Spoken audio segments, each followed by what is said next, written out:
মা, আর দিও না তো, সবাই তো খাবে, আমাকে সব দিলে হবে? খা তো খা, তোর না গরুর মাংস খুব পছন্দ, আমরা না হয় একটু কম খাইলাম, তুই একটু বেশি করে খা। আরে কি করছিস? তোর রুম ঝাড়ু দেওয়া লাগবে না, আমি দিব।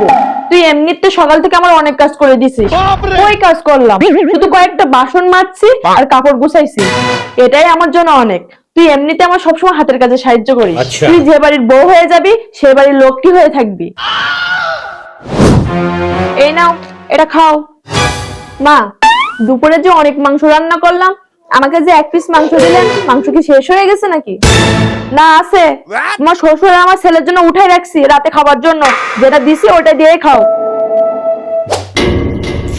এই বউ, ঘর ঝাড়ু দিলা, ঘরটা মুছে দিলা না? মা, আজকে অনেক কাজ করছি, মাজা কোমর ব্যথা হয়ে গেছে, কালকে ঘর মুছে দিবনে। আমার সংসারে কি এমন কাজ যে তোমার কোমর ব্যথা করতেছে?